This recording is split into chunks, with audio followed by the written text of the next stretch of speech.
Everyone, welcome to ultra pro series. तो आज के इस पर्टिकुलर रिकॉर्डेड वीडियो में हम जर्नी इनसाइड द एटम का डिटेल्ड वन शॉट एक्सप्लेनेशन जो है वो करने वाले हैं। अगर न्यू हो चैनल पे तो सब्सक्राइब कर देना। Very warm welcome to our most amazing channel which is 9th Nights by Unacademy। So this is your next ma'am and आज के इस पर्टिकुलर रिकॉर्डेड वीडियो में इस चैप्टर का हम पूरा डिटेल एक्सप्लेनेशन सीखने वाले हैं। तो without wasting much of time let's get started. Now सबसे पहली चीज जो हमें पढ़नी है इसमें that is the roots of atomic theory. ठीक है, अलग अलग एटॉमिक थ्योरी जो है वो दिए गए थे। बहुत पहले ऐसा बोला गया था कि first of all matter, I hope आप सबको पता होगा मैटर क्या होता है। मैटर जो है वो बना होता है of small particles, individual particles बोला गया था। लेकिन लेटर ये पता किया गया कि ये जो एटम्स है इनको हम फर्दर सब डिवाइड कर सकते हैं into electrons, protons and neutrons. तो उसी के बारे में पूरी जर्नी एंड बाकी चीजें जो है हम सीखेंगे।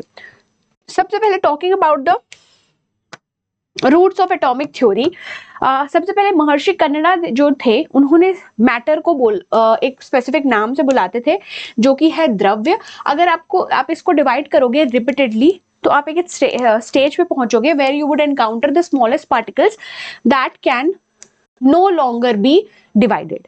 सो बेसिकली महर्षि कन्नड़ा ने यही बोला था कि मैटर जो है it is something, first of all matter का मीनिंग जैसा कि मैंने आपको बताया है ऑलरेडी, मैटर को अगर आप डिवाइड करोगे तो वो स्मॉल पार्टिकल्स में डिवाइड होगा। एक ऐसा टाइम होगा कि जब आप उसको फर्दर नहीं तोड़ सकते एटम्स को, ऐसा महर्षि कन्नड़ा का कहना था। ठीक है, परमाणु जो है वो इनफाइनाइटली स्मॉल होता है और उसे आप देख नहीं सकते, it can not be perceived by your senses, देख नहीं सकते। That is one thing. Combination of these forms द्याज। अगर परमाणु कंबाइन करते हैं तो वो द्याज बनाते हैं। 3 परमाणु अगर कंबाइन करते हैं तो ट्रायड्स बनाते हैं। इसके बाद महर्षि कन्नड़ा के बाद ग्रीक फिलोसोफर आए थे ल्यूकिपस और डेमोक्रिटस। उनका भी अप्रोक्सीमेटली सेम ही थ्योरी था। उन्होंने बोला था कि ये इंडिविजुअल पार्टिकल्स का उन्हें नाम बोला था एटोमस। एटोमस का मतलब ग्रीक में होता है इंडिविजिबल, जिसको आप फर्दर तोड़ नहीं सकते। ठीक है, तो यहाँ पे मैंने इमेज भी लगाई हुई है।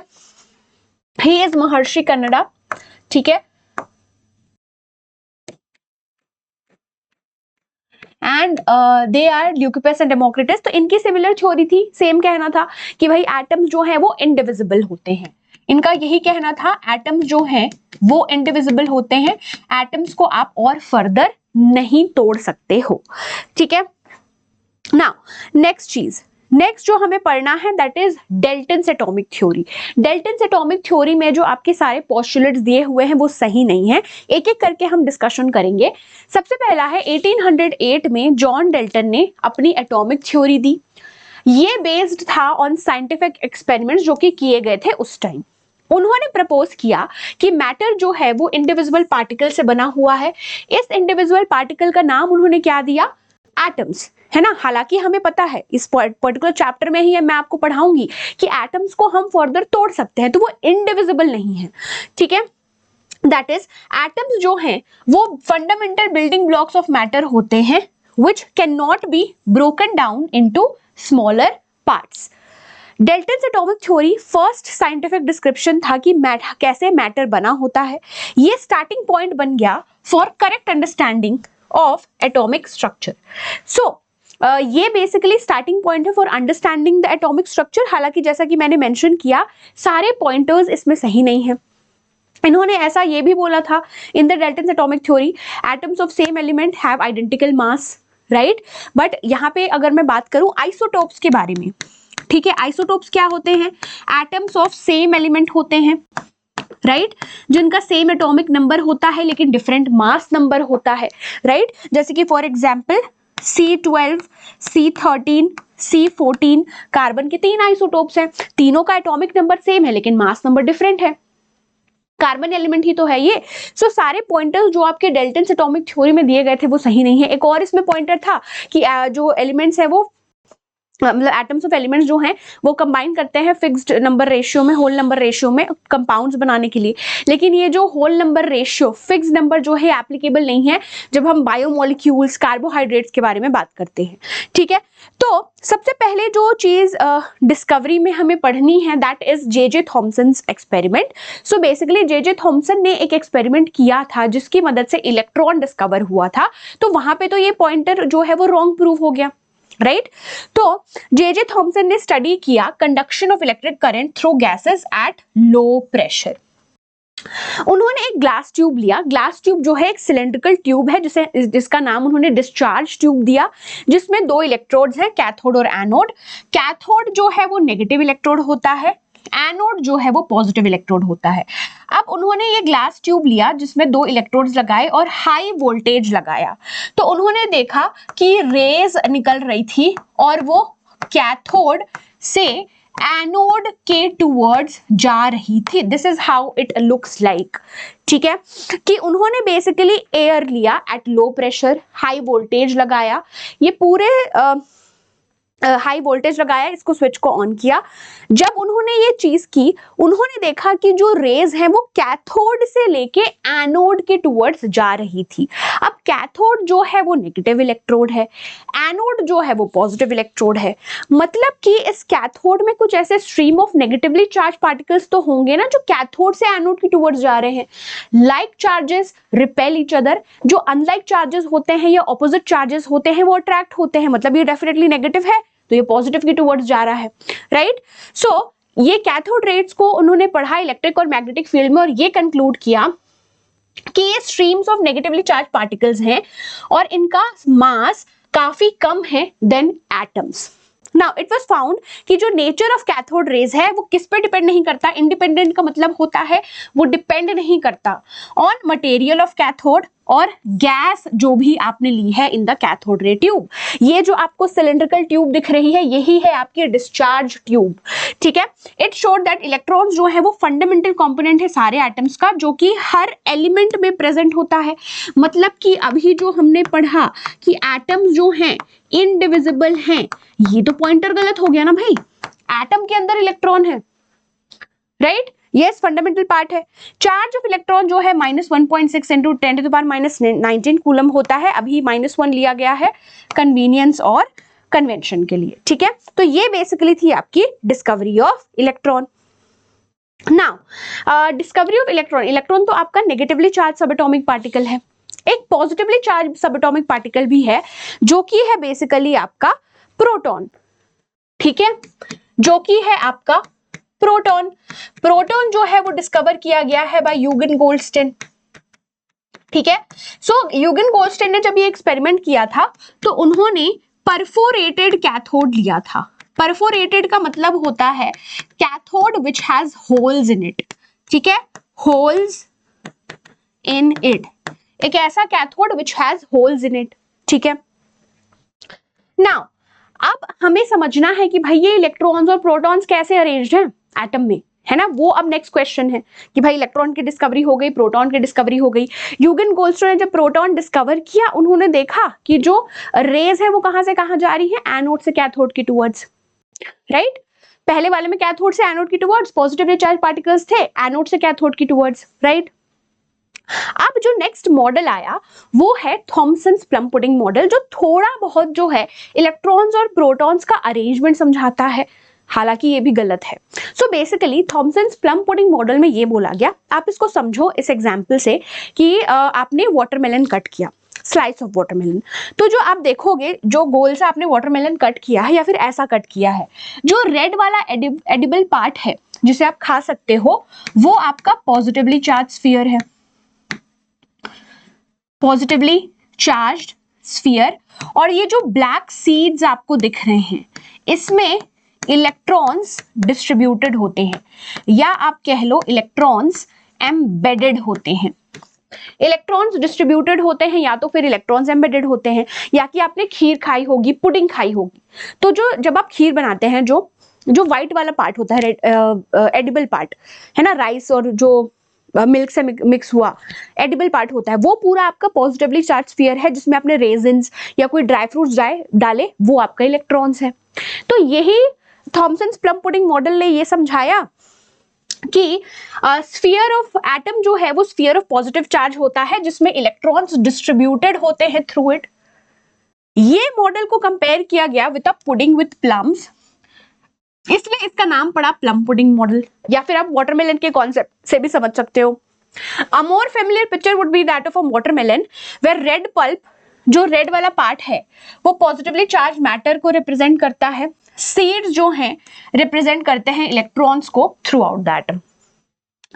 ये सिंपल पिक्चर जो है लेटर रिप्लेस हो गया था, लेकिन ये जेन्युइन अटेम्प्ट था ये समझने के लिए एटम्स के पॉजिटिव और नेगेटिव चार्जेस कैसे बैलेंस्ड होते हैं।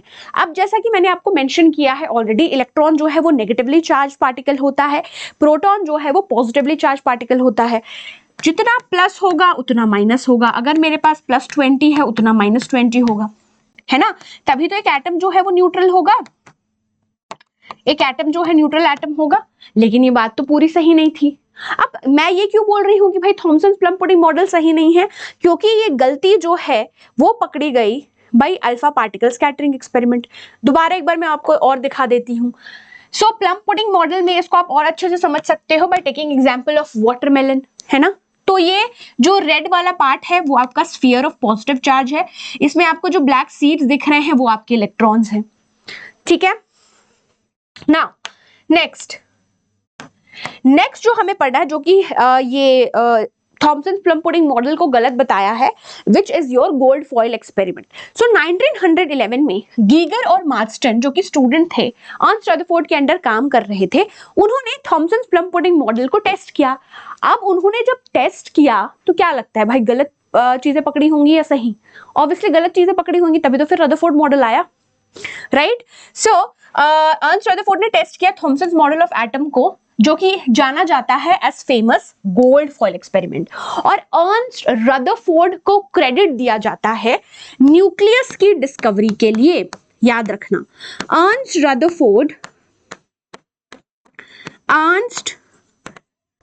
रदरफोर्ड को क्रेडिट दिया जाता है for the discovery of nucleus, ठीक है। और बेटा ये जो नोट्स हैं जो मैं लिख के आपको एक्सप्लेन कर रही हूँ, ये पूरा PDF आपको नीचे डिस्क्रिप्शन में 9th नाइट्स बाय अनअकैडमी करके टेलीग्राम चैनल एडेड होगा, वहां पे मिल जाएगा, ठीक है। अब बेटा ये जो गोल्ड फॉइल एक्सपेरिमेंट में एग्जैक्टली क्या हुआ, आइए समझते हैं। नाउ गोल्ड फॉइल एक्सपेरिमेंट में एग्जैक्टली क्या हुआ, एक first of all lead box लिया गया। लेड बॉक्स कह लो, यहां पे सोर्स ऑफ अल्फा पार्टिकल था। अब अल्फा पार्टिकल नेक्स्ट मैम क्या होता है ना, फर्स्ट टाइम सुन रहे होंगे। अल्फा पार्टिकल जो है वो डबली चार्ज हीलियम न्यूक्लियस होता है, हीलियम न्यूक्लियाई, ठीक है, जिसमें सफिशिएंट अमाउंट ऑफ एनर्जी होती है, सफिशिएंट अमाउंट ऑफ एनर्जी होती है, ठीक है।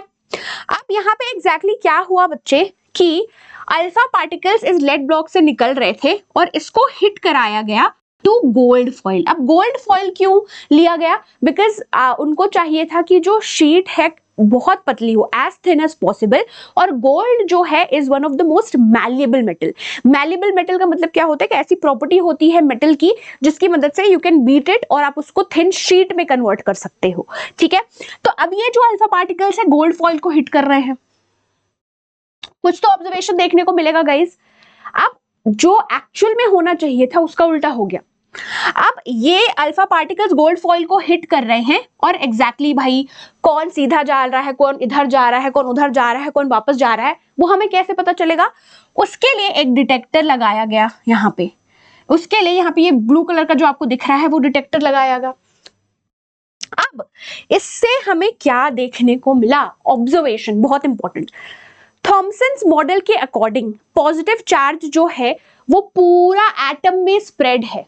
अगर आपको याद होगा थॉमसन्स प्लम पुडिंग मॉडल में मैंने बताया आपको पूरा, अगर जैसे वाटरमेलन का एग्जांपल लिया था ना कि जो पॉजिटिव चार्ज है पूरा स्प्रेड है, तो अल्फा पार्टिकल्स जो हैं वो स्ट्रेट चले जाने चाहिए थ्रू द गोल्ड फॉइल, और अगर डिफ्लेक्शन होना भी चाहिए तो थोड़ा बहुत होना चाहिए। लेकिन उनके सरप्राइज में क्या हुआ, मोस्ट अल्फा पार्टिकल्स जो हैं वो स्ट्रेट चले गए through gold foil. Most alpha particles जो हैं वो स्ट्रेट चले गए थ्रू गोल्ड फॉइल। अब देखो जैसा कि मैंने आपको मेंशन किया, पॉजिटिव पॉजिटिव होता तो रिपेल करता, अगर स्ट्रेट चले गए ज्यादा से ज्यादा alpha particles through the gold foil, मतलब कि पॉजिटिव चार्ज पूरे एटम में स्प्रेड नहीं है, सेंटर ऑफ एटम में प्रेजेंट है, बहुत छोटी सी जगह घेर के, right. So somewhere sharply deflected, कुछ शार्पली डिफ्लेक्टेड थे और कुछ जो है बाउंस बैक हो गए। तो आपको कहीं पे ऐसे लिखा हुआ दिखेगा रिबाउंड हो गए, रिबाउंड हो गए या फिर बाउंस बैक हो गए। इस डिफ्लेक्शन को हम कहते हैं scattering from the straight path. तो जो गोल्ड फॉइल एक्सपेरिमेंट है इसीलिए हम कहते हैं अल्फा रे स्कैटरिंग एक्सपेरिमेंट। ठीक है, ऑब्जर्वेशन में क्या हुआ, ज्यादातर अल्फा पार्टिकल्स सीधे चले गए थ्रू द गोल्ड फॉइल, कुछ डिफ्लेक्ट हुए फ्रॉम स्मॉल एंगल्स, बहुत कम अल्फा पार्टिकल्स जो है वो रिबाउंड हो गए। रिबाउंड मतलब कि जैसे कैसे स्ट्रेट जा रहे हैं उसी रास्ते वापस आ गए, बाउंस बैक हो गए। तो ये ऑब्जर्वेशंस जो है वो देखने को मिला in the Rutherford gold foil experiment. ठीक है, नाउ इससे हमें क्या कंक्लूड करने को मिला, गोल्ड फॉइल एक्सपेरिमेंट से हमें यह कंक्लूजन मिलता है कि पॉजिटिव चार्ज जो है वो पूरा स्प्रेड नहीं होता थ्रू आउट, लेकिन कॉन्सेंट्रेटेड होता है एक्सट्रीमली स्मॉल रीजन में, जिसे हम कहते हैं न्यूक्लियस। तो एटम के सेंटर में जो प्रेजेंट होता है ये आपका कहलाता है न्यूक्लियस। पूरे एटम में स्प्रेड नहीं होता, जैसे कि थॉमसन्स प्लम पुडिंग मॉडल में बोला गया था, पूरे एटम में स्प्रेड नहीं होता है जैसे कि थॉमसन्स प्लम पुडिंग मॉडल में बोला गया था। और उन्होंने ये भी प्रपोज किया कि जो ज्यादातर स्पेस है एटम में वो खाली है, क्योंकि ज्यादातर अल्फा पार्टिकल स्ट्रेट चले गए, कोई डिफ्लेक्शन नहीं हुआ। मतलब कि ज्यादातर जगह जो अल्फा पार्टिकल्स, जैसा कि हमने ऑब्जर्वेशन में देखा कि स्ट्रेट चले गए, तो ज्यादातर जगह खाली है।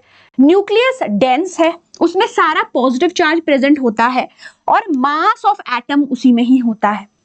ठीक है, अब जैसे कि प्लम पुडिंग मॉडल से हम कंपेयर करें तो उन्होंने बोला कि इलेक्ट्रॉन्स जो है एम्बेडेड होते हैं, नहीं, सेंटर ऑफ एटम में आपका न्यूक्लियस है, जो कि जहां पे सारा एटम का मास रहता है, रिसाइड करता है, इंग्लिश में रिसाइड बोलते हैं, और इलेक्ट्रॉन्स जो है वो घूम रहे हैं न्यूक्लियस के बाहर। ठीक है, सो वही लिखा है कि इलेक्ट्रॉन्स जो है वो न्यूक्लियस के अराउंड रिवॉल्व कर रहे हैं, घूम रहे हैं, जैसे कि प्लैनेट्स ऑर्बिट करते हैं सन के अराउंड। तो इसे हम रदरफोर्ड मॉडल को प्लैनेटरी मॉडल ऑफ एटम भी कहते हैं। अरे क्या बात है भाई, फिर अब तो न्यूक्लियस के बारे में रदरफोर्ड ने बता दिया है ना, सेंटर ऑफ एटम में प्रेजेंट होता है, इलेक्ट्रॉन्स रिवॉल्व कर रहा है, मतलब तो ये सही होना चाहिए, कुछ तो मुझे एज सच ड्रॉबैक नहीं लग रहा है। बट रदरफोर्ड एटॉमिक मॉडल के भी काफी ड्रॉबैक्स थे, उसके बाद ही आपका बोर एटॉमिक मॉडल आया है। अब क्या ड्रॉबैक थे, मेन लिमिटेशन है, ये आपको एग्जाम में भी पूछ सकता है। पार्टिकल अगर सर्कुलर पाथ में कॉन्स्टेंटली मूव कर रहा है, डायरेक्शन चेंज कर रहा है, इसका मतलब वो एक्सेलरेशन में है। इलेक्ट्रॉन नेगेटिवली चार्ज सब एटॉमिक पार्टिकल है, मतलब कि चार्ज है ऑब्वियसली। अगर वो घूम रहा है, कॉन्स्टेंटली डायरेक्शन चेंज कर रहा है, मतलब कि वो एक्सेलरेशन में है। अगर नेगेटिवली चार्ज पार्टिकल एक्सेलरेशन में है, अगर वो न्यूक्लियस के इर्द गिर्द घूम रहा है, गोल गोल गोल मेरी गो राउंड कर रहा है, मतलब वो एनर्जी लूज करेगा या एनर्जी रेडिएट करेगा। खुद सोचो, लाइक फॉर एग्जांपल आप रनिंग पे निकले हो, ठीक है, आपका कोई फाइनल डेस्टिनेशन है ना, आप दौड़ रहे हो 2 किलोमीटर में आपने दौड़ा, आपका जो फाइनल डेस्टिनेशन आ गया, आपकी सारी एनर्जी खत्म हो गई, फिर आप you will stop and you will be like I am very tired. ऐसा हो सकता है कि आप बाय चांस हो सकता है कि गिर जाओ, राइट। तो अगर इलेक्ट्रॉन भी गोल गोल घूम रहा है, धीरे धीरे एनर्जी अपनी रेडिएट कर रहा है, लूज कर रहा है, एक ऐसा टाइम आएगा कि इलेक्ट्रॉन जो है अपनी सारी एनर्जी लूज कर देगा और इलेक्ट्रॉन हो सकता है न्यूक्लियस में जाके गिर जाए। अगर ऐसा होता तो एटम तो एग्जिस्ट ही नहीं करता, एटम कोलैप्स हो जाएगा। पर क्या ऐसा पॉसिबल है? नहीं, राइट। तो वही चीज लिखी है कि नेगेटिवली चार्ज इलेक्ट्रॉन जो है एक्सेलरेट करेगा अराउंड न्यूक्लियस, तो एनर्जी लूज करेगा, it should lose energy. Losing energy जो है वो स्पिरल करेगा, would make it spiral inward, और एक ऐसा टाइम आएगा कि इलेक्ट्रॉन जो है पॉजिटिवली चार्ज न्यूक्लियस में गिर जाएगा। पर ऐसा नहीं होता। If that really happened, atoms collapse हो जाएंगे, लेकिन रियलिटी में तो ऐसा होता ही नहीं है, एटम स्टेबल होते हैं, है ना। मतलब कि रदरफोर्ड मॉडल जो है वो पूरा सही नहीं था। आई होप यहां तक समझ में आ गया। थॉमसन्स प्लम पुडिंग मॉडल भी सही नहीं है, रदरफोर्ड एटॉमिक मॉडल भी सही नहीं है। फिर अब कोई तो हेल्प करे। इसके बाद आता है बोर एटॉमिक मॉडल, ठीक है। Bore atomic model Niels Bohr चाचा के बारे में हम पढ़ेंगे, वो भी हालांकि पूरा सही नहीं, structure of atom grade 11th में पढ़ोगे आप। तो रदरफोर्ड ने शो किया न्यूक्लियस में पॉजिटिव चार्ज होता है जो कि प्रोटॉन से आता है। प्रोटॉन्स ज्यादा हैवी होते हैं इलेक्ट्रॉन से, और charge equal and opposite show करते हैं दैट ऑफ इलेक्ट्रॉन्स।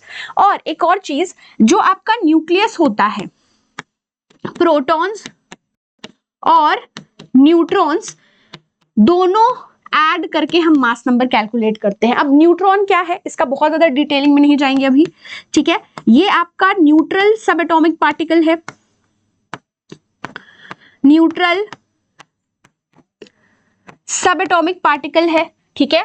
तो जब भी हम प्रोटॉन्स के नंबर और न्यूट्रॉन्स के नंबर को ऐड करेंगे तो मुझे मास नंबर मिल जाएगा, ठीक है। और प्रोटॉन्स और न्यूट्रॉन्स को कलेक्टिवली हम न्यूक्लियॉन्स कहते हैं। प्रोटॉन्स और न्यूट्रॉन्स को कलेक्टिवली हम न्यूक्लियॉन्स कहते हैं। तो इसके बाद आए बोर चाचा, नील बोर। अब बोर एटॉमिक मॉडल हम पढ़ेंगे। इन्होंने ये बोला कि इलेक्ट्रॉन्स जो है वो रैंडमली नहीं घूमते न्यूक्लियस के अराउंड, लेकिन फिक्स्ड सर्कुलर पाथ में घूमते हैं, जिसका नाम स्टेशनरी स्टेट्स, ऑर्बिट्स या शेल्स कहलाता है। हर एक शेल में इलेक्ट्रॉन की एक फिक्स्ड एनर्जी है, डेफिनेट अमाउंट ऑफ एनर्जी है। इस शेल्स को हम एनर्जी लेवल्स भी कहते हैं। अब ये शेल, फर्स्ट शेल होता है तो K shell, second L, M, N, तो ये आपका फर्स्ट शेल है। This is the second shell, this is the third shell, this is the fourth shell. First, second, third, fourth, right, correct. अब Bohr atomic model के according कुछ pointers हैं, ठीक है, जो कि काफी इंपॉर्टेंट है, जो आपको इलेक्ट्रॉनिक कॉन्फ़िगरेशन में हेल्प करेंगे। मतलब कि जैसा कि अभी हमने बोर एटॉमिक मॉडल के पॉइंटर में ये पढ़ा कि हर एक शेल की एक फिक्स्ड अमाउंट ऑफ एनर्जी होती है। हर एक शेल में आप एक फिक्स्ड नंबर ऑफ इलेक्ट्रॉन ही फिल कर सकते हो, ठीक है। वो हम पता करते हैं बाय 2n² रूल, ये याद रखना, जिसमें n क्या होता है, सीक्वेंस ऑफ शेल, n क्या होता है, सीक्वेंस ऑफ शेल। तो अगर मुझे पता करना है, देखो ये न्यूक्लियस है मेरा, न्यूक्लियस से सबसे करीब जो शेल है वो फर्स्ट वाला शेल है, जैसे कि के शेल, फिर एल शेल, फिर एम शेल। तो न्यूक्लियस से सबसे दूर कौन सा शेल है, एन शेल है, याद रखना ये चीज, ठीक है। अब अगर मुझे पता करना है के शेल में मैं कितने इलेक्ट्रॉन्स फिल कर सकती हूँ, तो मैं 2n² रूल से पता करूंगी उस चीज को। 2 into n मैंने बोला सीक्वेंस, के शेल मतलब कि सीक्वेंस ऑफ शेल, के शेल फर्स्ट शेल है तो n = 1 पुट करूंगी मैं। 2 into 1 का square, that gives me 2 electrons, correct. अब l शेल पे मैं जाऊं, 2n², 2 into l जो है वो सेकंड शेल है तो 2 into 2 का स्क्वायर, जो कि मुझे देगा 8 इलेक्ट्रॉन्स, 8 इलेक्ट्रॉन्स, राइट। अकॉर्डिंगली आप जो है कैलकुलेट कर सकते हो। अब फॉर एग्जाम्पल m शेल की 2 into n², 2 into 3 का square, which gives me 18 electron, है ना। हालांकि आप 18 इलेक्ट्रॉन पूरा फिल नहीं करते हो, जो आपका m शेल है वहां पे भी यू फिल 8 इलेक्ट्रॉन ही, ठीक है। सो ये 2n² रूल जो है वो फॉलो होगा। अब यहाँ पे पॉइंटर वाइज जो है वो लिखा गया है, वो मैं आपको एक एक करके एक्सप्लेन करती हूँ। ये शेल्स को हम रिप्रेजेंट करते हैं बाय लेटर्स के, एल, एम, एन, या फिर नंबर्स n = 1 2 3 4। जब फिक्स शेल में कोई इलेक्ट्रॉन घूम रहा है तो एनर्जी लूज नहीं करेगा। जो फर्स्ट शेल है के शेल, वो सबसे करीब होता है to nucleus. In energy of these levels जो है वो इंक्रीज होते हैं जैसे जैसे वो न्यूक्लियस से दूर जाता है। Energy of an electron in L shell, यानी कि सेकेंड शेल की एनर्जी ज्यादा होगी as compare to electron in the K shell. जितना ज्यादा शेल न्यूक्लियस से दूर होगा उतनी ज्यादा उसकी एनर्जी होती है।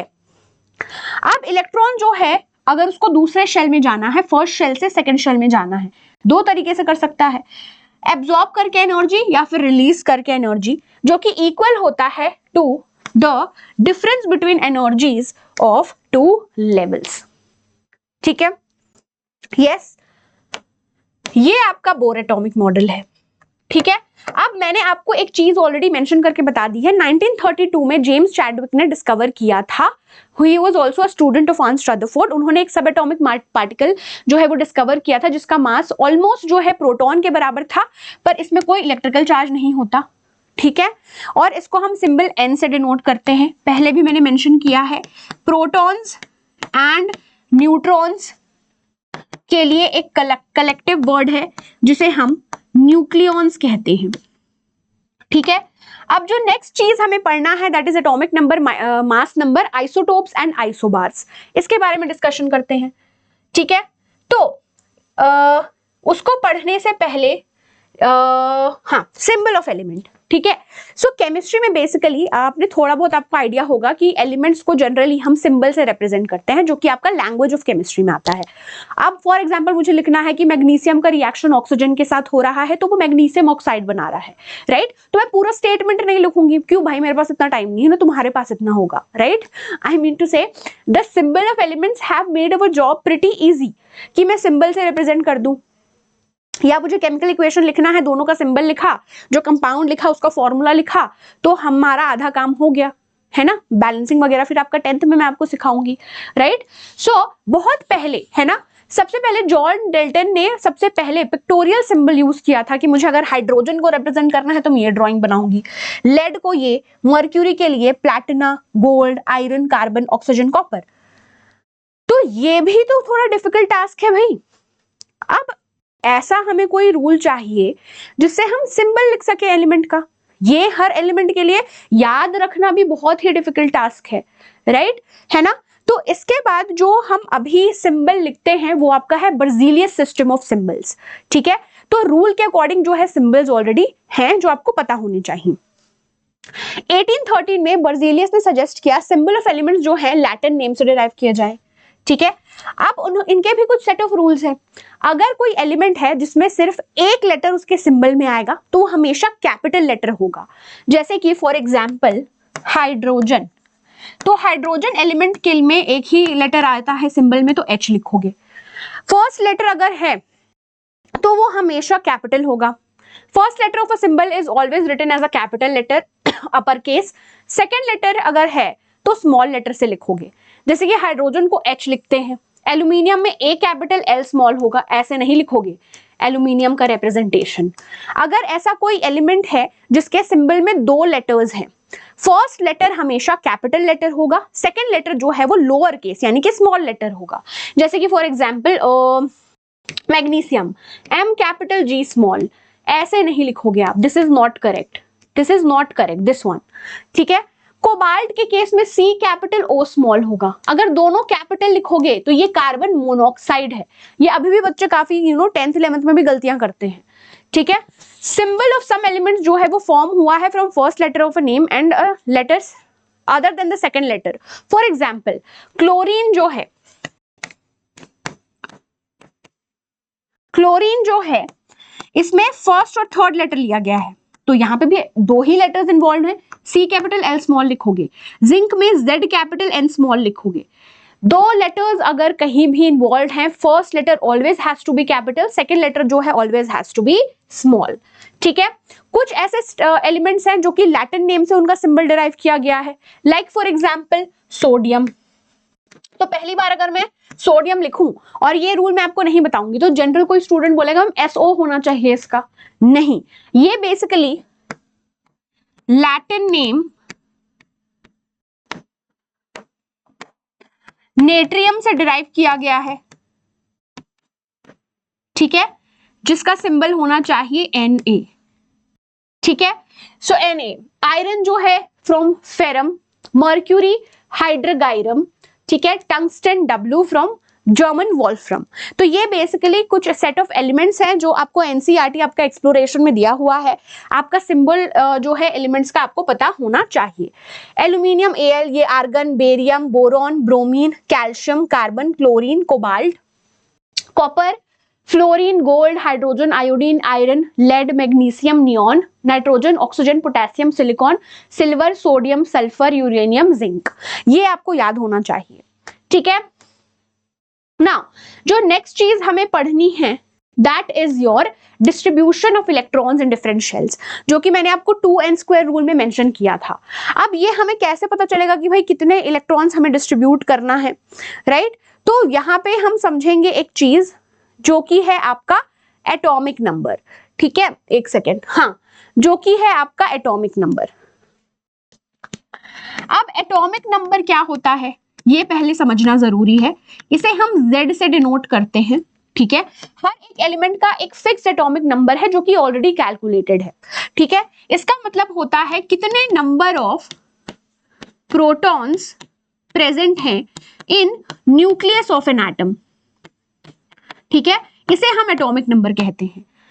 अब फॉर एग्जाम्पल मेरे पास न्यूट्रल एटम है, है ना। तो न्यूट्रल एटम के केस में कोई चार्ज नहीं है इस पे, तो क्या मैं बोल सकती हूँ जितने भी नंबर ऑफ प्रोटॉन्स होंगे उतने नंबर ऑफ इलेक्ट्रॉन्स होंगे, है ना। तो अगर इलेक्ट्रॉनिक कॉन्फ़िगरेशन के बारे में बात करूं, इलेक्ट्रॉनिक कॉन्फ़िगरेशन का मीनिंग होता है इलेक्ट्रॉन्स को डिस्ट्रीब्यूट करना अलग अलग शेल्स में। अब हम अपनी मर्जी से जो है इलेक्ट्रॉन्स फिल नहीं करेंगे, उसके लिए हमारे पास रूल है ऑलरेडी 2n² रूल, है ना। नील बोर ने ऑलरेडी दिया हुआ है 2n² रूल, अकॉर्डिंगली जो है वो आप इलेक्ट्रॉन्स फिल करोगे उस रूल के अकॉर्डिंग, ठीक है। इसी को ही हम इलेक्ट्रॉनिक कॉन्फ़िगरेशन कहते हैं। Distribution of electrons among various shells is known as electronic configuration. Now यहाँ पे एक चीज, फॉर एग्जाम्पल सोडियम, यहाँ पे सोडियम, इसका एटॉमिक नंबर 11 होता है, कैलकुलेटेड है। अब फॉर एग्जाम्पल मुझे इसका इलेक्ट्रॉनिक कॉन्फ़िगरेशन लिखना है 2n² रूल के अकॉर्डिंग, है ना। फर्स्ट शेल में याद करो मैक्सिमम कितनी हो सकती थी कैपेसिटी, 2 इलेक्ट्रॉन्स की हो सकती थी, मतलब फर्स्ट शेल में मैंने 2 लिखा, फिर लिखोगे कॉमा 11 इसका एटॉमिक नंबर है, मतलब कि न्यूट्रल एटम है, कोई चार्ज नहीं है, प्रोटॉन्स भी 11 है, इलेक्ट्रॉन्स भी 11 है। अब मुझे इलेक्ट्रॉन का नंबर पता चल गया यहां से, तो मैं इलेक्ट्रॉनिक कॉन्फ़िगरेशन लिख सकती हूँ, ठीक है। टोटल 11 इलेक्ट्रॉन से 2 मैंने फर्स्ट शेल में फिल कर दिया, क्योंकि फर्स्ट शेल की मैक्सिमम कैपेसिटी 2 इलेक्ट्रॉन होती है। टोटल 11 इलेक्ट्रॉन, 2 मैंने फिल कर दिया, 9 बचे। सेकेंड शेल की अगर आपको याद हो 8 होती है कैपेसिटी, 10 फिल कर दिया, 1 बचा। तो ये बेसिकली इसका इलेक्ट्रॉनिक कॉन्फ़िगरेशन कहलाता है, ये बेसिकली इसका इलेक्ट्रॉनिक कॉन्फ़िगरेशन कहलाता है। अब ये वाला जो लास्ट में जो शेल में इलेक्ट्रॉन है, इसे हम वैलेंस इलेक्ट्रॉन कहते हैं, इसे हम वैलेंस इलेक्ट्रॉन कहते हैं। जो आउटर मोस्ट शेल है ना, आउटर मोस्ट शेल जो रहता है उसे हम वैलेंस शेल कहते हैं, और इसमें जो इलेक्ट्रॉन्स प्रेजेंट होते हैं उसे हम वैलेंस इलेक्ट्रॉन्स कहते हैं। एक और एग्जांपल देती हूं, मैग्नीशियम, इसका एटॉमिक नंबर 12 होता है, ठीक है। इलेक्ट्रॉनिक कॉन्फ़िगरेशन 2,8,2, ठीक है। मतलब कि इसके पास कितने वैलेंस इलेक्ट्रॉन्स है, 2। अब यहां से एक टर्म आता है वैलेंसी। वैलेंसी का मतलब क्या होता है? वैलेंसी का मतलब होता है बच्चे कि पहले तो पूरी कहानी यहां पे लिखी हुई है कि सबसे पहले साफ भाषा में मैं आपको समझाऊं, कितने नंबर ऑफ इलेक्ट्रॉन्स एक particular atom of element lose कर सकता है या गेन कर सकता है ताकि वो स्टेबल हो जाए, ताकि वो स्टेबल हो जाए। अब नेक्स्ट मैम हम स्टेबिलिटी कैसे डिफाइन करेंगे, हमें कैसे पता चलेगा कितने इलेक्ट्रॉन से स्टेबल हो रहा है वो, राइट। तो यहां पे हम बात करते हैं बेटा ऑक्टेट रूल की, मतलब कि अगर एलिमेंट के आउटर मोस्ट शेल में 8 इलेक्ट्रॉन आ गया तो वो स्टेबल हो गया। हाइड्रोजन हीलियम के केस में हम ड्यूपलेट रूल फॉलो करते हैं, मतलब कि अगर 2 इलेक्ट्रॉन आ गया तो वो स्टेबल हो गया, मतलब कि 2 इलेक्ट्रॉन आ गया वो स्टेबल हो गया, ठीक है। सो इलेक्ट्रॉन्स जो कि प्रेजेंट होते हैं वैलेंस शेल में, इसे हम वैलेंस इलेक्ट्रॉन्स कहते हैं, ठीक है, जो कि मैंने यहाँ पे लिखा हुआ है already. Outer most shell of atom में अगर 8 इलेक्ट्रॉन्स है तो वो ऑक्टेट कहलाता है। चलिए अब इसका मैं आपको मीनिंग समझाती हूँ। यहाँ पे जैसे कि सोडियम का एटॉमिक नंबर 11 है, इलेक्ट्रॉनिक कॉन्फ़िगरेशन 2,8,1 है ना। अब फॉर एग्जाम्पल मुझे इसकी वैलेंसी पता करनी है, न्यू टर्म है, स्टेप बाय स्टेप करेंगे। न्यूट्रल एटम है, कोई चार्ज नहीं है, है ना। 11 एटॉमिक नंबर है, मतलब कि प्रोटॉन भी 11 है, इलेक्ट्रॉन भी 11 है, इलेक्ट्रॉन 11 है, इलेक्ट्रॉनिक कॉन्फ़िगरेशन हमने लिख दिया। अभी जस्ट मैंने बताया कि अगर पर्टिकुलर एटम ऑफ एलिमेंट में लास्ट शेल में 8 इलेक्ट्रॉन है तो वो स्टेबल हो जाएगा, राइट। मतलब कि अगर फॉर एग्जाम्पल सोडियम ये वाला इलेक्ट्रॉन दान कर देता है, ठीक है, तो सबसे पहले लॉस ऑफ इलेक्ट्रॉन की वजह से यहां पे इसके पास पॉजिटिव चार्ज आ जाएगा, ठीक है, लॉस ऑफ इलेक्ट्रॉन की वजह से। तो अब तो 2,8 हो गया, अब तो ये स्टेबल हो गया। तो इसने कितने इलेक्ट्रॉन जो है लूज किए, 1, तो मतलब कि इसकी वैलेंसी कितनी हो गई, 1। वैलेंसी कभी भी चार्ज नहीं होता है, ठीक है। अब एक और चीज यहां पे हो सकता है कंफ्यूजन आया आपको कि मैम यहां पे प्लस चार्ज कैसे आया। देखो ये न्यूट्रल एटम है ना, न्यूट्रल एटम है ये वाला। अब लॉस ऑफ इलेक्ट्रॉन अगर होता है तो प्लस चार्ज होता है। लाइक फॉर एग्जांपल एक और मैं आपको बताती हूं, ऑक्सीजन का एटॉमिक नंबर 6 होता है, 8, 2,6, ठीक है, अब इसे भी आउटर मोस्ट शेल में 8 इलेक्ट्रॉन चाहिए, याद करो स्टेबिलिटी अटेन करने के लिए, मतलब कि ये 2 इलेक्ट्रॉन और गेन कर सकता है। तो 2 इलेक्ट्रॉन गेन करने के बाद O2 माइनस अगर ये बना दे तो 2,8 हो जाएगा इसका इलेक्ट्रॉनिक कॉन्फ़िगरेशन, राइट। तो इसने 2 इलेक्ट्रॉन गेन किए हैं, वैलेंसी क्या हो जाएगी, वैलेंसी क्या हो जाएगी 2। ठीक है, आई होप ये पर्टिकुलर चीज आपको समझ में आ गई, राइट। कितने कंबाइनिंग कैपेसिटी ऑफ एलिमेंट को हम वैलेंसी कहते हैं, सरल साफ भाषा में कितने नंबर ऑफ इलेक्ट्रॉन्स एक पर्टिकुलर एटम लूज या गेन कर सकता है ताकि वो स्टेबिलिटी अटेन कर सके। वैलेंसी कभी भी चार्ज नहीं होती, ठीक है, याद रखना ये चीज। अब नेक्स्ट चीज, इसमें आपको ना एनसीईआरटी में टेबल भी दिया हुआ है, ये पूरा रटने का जरूरत नहीं है। 1 to 20 एटॉमिक नंबर याद करने के लिए मैंने शॉर्ट भी डाला हुआ है चैनल पे, वो आपको मिल जाएगा। तो यहाँ पे symbol, atomic number, protons, neutrons का नंबर, इलेक्ट्रॉन्स का डिस्ट्रीब्यूशन दिया। ये पूरा आपको रटने की जरूरत है नहीं, आपको कॉन्सेप्ट पता है तो आप बहुत इजीली इलेक्ट्रॉनिक कॉन्फ़िगरेशन लिख सकते हो। डिस्ट्रीब्यूशन ऑफ इलेक्ट्रॉन्स कह लो या electronic configuration, it has the same meaning, ठीक है। अब नेक्स्ट जो चीज आती है, एटॉमिक नंबर मैंने आपको पढ़ा दिया, राइट, है ना। नेक्स्ट ये देखो एटॉमिक स्ट्रक्चर, सोडियम ये न्यूक्लियस है, ये फर्स्ट शेल में 2 इलेक्ट्रॉन, सेकंड शेल में 8 इलेक्ट्रॉन, थर्ड शेल में 1 इलेक्ट्रॉन, राइट। नेक्स्ट जो है that is mass number. Mass number हम A से डिनोट करते हैं, ठीक है। मास नंबर का मतलब होता है total number of protons plus neutrons, इसे हम मास नंबर कहते हैं। जैसा कि मैंने मेंशन किया है कितने बार, प्रोटॉन्स और न्यूट्रॉन्स को कलेक्टिवली हम क्या कहते हैं, न्यूक्लियॉन्स कहते हैं। अब लाइक फॉर एग्जांपल मेरे पास एक एलिमेंट है सोडियम, एटॉमिक नंबर 11 है, मास नंबर जो है वो 23 है, ठीक है। तो क्या मैं बोल सकती हूँ प्रोटॉन्स जो है 11 है, इलेक्ट्रॉन्स जो है वो 11 है। अब फॉर एग्जाम्पल मुझे पता करना है नंबर ऑफ न्यूट्रॉन्स, वो तो मुझे नहीं पता। ये 23 जो ऊपर लिखा होता है ना सुपरस्क्रिप्ट में, ये मास नंबर होता है, नीचे जो सबस्क्रिप्ट में लिखा होता है वो एटॉमिक नंबर होता है। तो क्या मैं लिख सकती हूँ प्रोटॉन्स प्लस न्यूट्रॉन्स बराबर 23, वही तो मास नंबर होता है। अब मुझे नंबर ऑफ न्यूट्रॉन्स पता करना है, तो 23 minus number of protons, 23 minus number of protons 11, तो प्रोटॉन्स का नंबर, सॉरी न्यूट्रॉन्स का नंबर क्या हो जाएगा 12, ठीक है। आई होप ये पर्टिकुलर चीज आपको समझ में आ गई। जैसे कि ये ऑक्सीजन का भी आपको बना के दिया है, ऑक्सीजन के फर्स्ट शेल में 2 इलेक्ट्रॉन है, सेकंड शेल में 1 2 3 4 5 6, क्योंकि ऑक्सीजन का इलेक्ट्रॉनिक कॉन्फ़िगरेशन 2,6 है, तो फर्स्ट शेल में 2 इलेक्ट्रॉन्स हैं, एल शेल यानी कि सेकंड शेल में 6 इलेक्ट्रॉन्स हैं, ठीक है।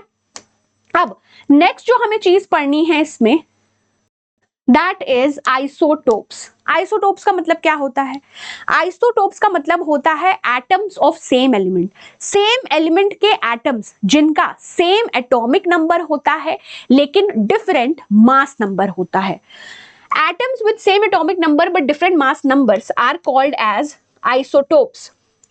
अब C12, C13, C14, ठीक है, कार्बन के 3 आइसोटोप्स हैं, ठीक है, कार्बन के 3 आइसोटोप्स होते हैं, ठीक है। अब यहां पे देखो तीनों सबस्क्रिप्ट में सेम वैल्यू लिखा है, मतलब कि एटॉमिक नंबर सेम है, सुपरस्क्रिप्ट में 3 अलग वैल्यूज लिखा है, तो मतलब कि मास नंबर जो है that is different, same atomic number but different mass number, they are called as the isotopes. Clear है, यहां पे आपको बना के भी दिखाया गया है C12, C13 और C14 का, 6 प्रोटॉन 6 न्यूट्रॉन है। आप आई होप कैलकुलेट कर लोगे ना, प्रोटॉन्स प्लस न्यूट्रॉन्स का वैल्यू कितना है उसके according, 6 proton 7 neutron, 6 proton 8 neutron, ये atoms of same element, same atomic number, different mass number. अब नेक्स्ट जो इसमें टर्म आता है that is isobar. Isobar, isobar atoms of element होते हैं जिनका सेम मास नंबर होता है, different atomic number.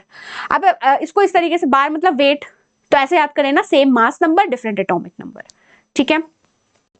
So if you consider calcium, potassium, argon, they have different number of protons but इनका मास नंबर जो है वो सेम है। एटम्स ऑफ डिफरेंट एलिमेंट्स, ये इसमें सेम एलिमेंट नहीं होते हैं, जिनका सेम मास नंबर होता है लेकिन डिफरेंट एटॉमिक नंबर होता है, they are called as the isobar.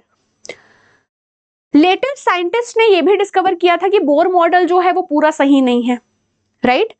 Electrons जो है वो वेल डिफाइंड पाथ फॉलो नहीं करते जैसे कि बोर ऑर्बिट, हम इसे अभी समझते हैं एज इलेक्ट्रॉन क्राउड। तो हालांकि आपका जो बोर एटॉमिक मॉडल है वो भी पूरा सही नहीं है। इसमें एक और टॉपिक जो है आपका पढ़ना है, that is average atomic mass, ठीक है। अब आपके दिमाग में क्वेश्चन आ रहा होगा, मैम एटॉमिक मास क्या होता है, राइट। एटॉमिक मास का मतलब होता है mass of an atom of element, है ना। एवरेज एटॉमिक मास ऐसे सेट ऑफ एलिमेंट्स जो कि आइसोटोप के फॉर्म में एग्जिस्ट करते हैं, तो हम दोनों आइसोटोप का कंट्रीब्यूशन यानी कि कितने परसेंटेज में प्रेजेंट है उसको ऐड ऑन करके जब एटॉमिक मास कैलकुलेट करते हैं तो एवरेज एटॉमिक मास कहलाता है, ठीक है। अब जो एटॉमिक मासेस की वैल्यू है एलिमेंट्स की ऑलरेडी कैलकुलेटेड है, जैसे कि सोडियम का हम लिखते हैं एटॉमिक मास 23U। अब U जो है आप कह लो यूनिट है ना। पहले AMU लिखा जाता था, अभी जो है वो रिप्लेस कर दिया गया है bye U, which is called as the unified mass, which is called as the unified mass, ठीक है। जैसे कि फॉर एग्जाम्पल अगर आप 1 मिलियन क्लोरीन एटम्स लोगे तो उसमें 7.5 लाख 35 क्लोरीन और 2.5 लाख 37 क्लोरीन होगा, जिसका एवरेज एटॉमिक मास आएगा 35.5U। अब ये कैसे कैलकुलेट होगा, क्लोरीन 35 उसका परसेंटेज अबंडेंस 75 प्लस 37 वाला क्लोरीन उसका परसेंटेज अबंडेंस, दोनों को ऐड करोगे तो 35.5U आता है, which is average atomic mass. वही चीज लिखी हुई है कि क्लोरीन जो है नेचर में आइसोटोपिक फॉर्म्स में एग्जिस्ट करता है, एक का मास है 35U, दूसरे का है 37U, जो कि 3:1 के रेशियो में रहते हैं। मोर कॉमन आइसोटोप जो है वो 35 क्लोरीन है, जिसका 75% अबंडेंस है, और 37 क्लोरीन का 25%। दोनों को ऐड करके कैलकुलेट करोगे तो 35.5U आता है, ठीक है। आई होप ये पूरा समझ में आ गया। So guys, that is your entire journey inside the atom in one shot, ठीक है। काफी मैंने डिटेल में पढ़ाई है चीजें, कुछ चीजें आपको याद रखने की जरूरत है। Symbol of element, atomic number 1 to 20 at least आपको याद होना चाहिए। ये जो PDF है टेलीग्राम में मैं शेयर कर दूंगी। सो आई होप आज का सेशन अच्छा लगा। आपको रैपिड रिवीजन सीरीज भी बहुत जल्द मिल जाएंगी ये दोनों चैप्टर्स के। And yeah guys, that is it for today's session. I hope आज का सेशन आपको हेल्पफुल लगा। प्लीज मुझे कमेंट में बताना if you found this particular session easily understood by you. Thank you so much. I'll see you very, very soon with yet another amazing session. Till then, bye bye, happy learning and take care. Bye bye.